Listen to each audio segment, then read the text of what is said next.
সম্প্রতি যুক্তরাষ্ট্র নতুন এক মহাকাশ ভিত্তিক প্রতিরক্ষা প্রকল্পের ঘোষণা দিয়েছে, যার নাম দেওয়া হয়েছে গোল্ডেন ড্রোম। এই প্রকল্পটি ইসরায়েলের আলোচিত আকাশ প্রতিরক্ষা ব্যবস্থা আয়রন ডোমের আদলে তৈরি হলেও এর পরিসর এবং প্রযুক্তিগত সম্ভাবনা আরও বিস্তৃত। প্রস্তাবিত এই সিস্টেমের মূল উদ্দেশ্য হল আকাশপথে আসা শত্রুপক্ষের ক্ষেপণাস্ত্র ও ড্রোনের আগ্রাসন প্রতিরোধ করা। এমনকি এর ক্ষমতা এত বেশি যে মহাকাশ থেকে পরিচালিত যে কোনো ধরনের হুমকি প্রতিহত করতে পারে এটি। এই প্রকল্পের পিছনে কাজ করেন মার্কিন প্রেসিডেন্ট ডোনাল্ড ট্রাম্পের ঘনিষ্ঠ মিত্র ধনকুবের কাণ্ডারি ইলন মাস্ক।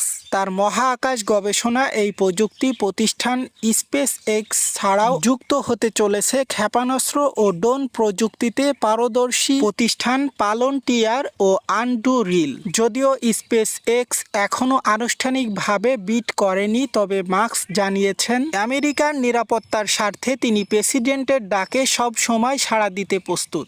গোল্ডেন ড্রোম এই উন্নত প্রযুক্তির মাধ্যমে 400 থেকে 1000 পর্যন্ত ট্র্যাকিং স্যাটেলাইট মহাকাশে স্থাপন করা হবে। এদের মূল কাজ হবে শত্রুর ক্ষেপণাস্ত্র ও আক্রমণের গতিপথ শনাক্ত করা। এর পাশাপাশি আরও 200টির মতো অস্ত্রসজ্জিত স্যাটেলাইট মহাকাশে টহল দেবে সবসময়, যা তাৎক্ষণিকভাবে লক্ষ্যবস্তুতে আঘাত আনতে সক্ষম হবে। আর এই পুরো সিস্টেমটি কৃত্রিম বুদ্ধিমত্তা ও স্বয়ংক্রিয় প্রযুক্তির মাধ্যমে পরিচালিত হবে বলে জানিয়েছেন যুক্তরাষ্ট্র। প্রকল্পটি বাস্তবায়নে সময় লাগবে আনুমানিক 5 বছর, তবে বিশ্লেষকদের মতে এর কৃত্রিম বাস্তবায়ন 2030 সালের আগ পর্যন্ত সম্ভব হবে না। আর এই প্রকল্পে খরচ হতে পারে প্রায় $10 বিলিয়ন।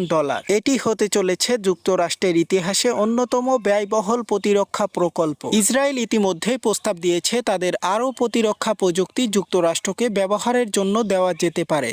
ইসরায়েল ও যুক্তরাষ্ট্রের দীর্ঘদিনের প্রতিরক্ষা সহযোগিতা অংশ হিসাবে এটি দেখা হচ্ছে। অন্যদিকে নিরাপত্তা বিশ্লেষকরা এটিকে অত্যাধুনিক বিস্তার ও মহাকাশ প্রতিযোগিতার একটি অংশ হিসাবে দেখছেন। চীন ও রাশিয়া এই প্রকল্পের বিরোধিতা করতে পারে বলে অনুমান করা হচ্ছে, যা বৈশ্বিক কূটনৈতিক ও উত্তেজনা বাড়াতে পারে। এ কারণেই গোল্ডেন ড্রোম প্রকল্প কেবল প্রতিরক্ষা নয়, তাই তো এটি বৈশ্বিক রাজনীতির ক্ষেত্রেও গুরুত্বপূর্ণ এক মোড় হয়ে উঠতে পারে। এই প্রকল্প শেষ পর্যন্ত বাস্তবায়িত হলে এটি যুক্তরাষ্ট্রকে এমন একটি প্রতিরক্ষা সুবিধা দেবে যা বিশ্বের অন্য কোনো রাষ্ট্রের কাছে নেই। তবে তা কতটা কার্যকর হবে এবং কতটা গ্রহণযোগ্য হবে আন্তর্জাতিক মহলে, সেটি এখন সবচেয়ে বড় প্রশ্ন হয়ে উঠেছে। এটা কি আদৌ বাস্তবায়িত হবে? চীন ও রাশিয়া কি এটাকে বাস্তবায়িত করতে দেবে, তা এখনও শঙ্কামূলক। আপনার কি মনে হয় এটা কি আদৌ বাস্তবায়িত হবে?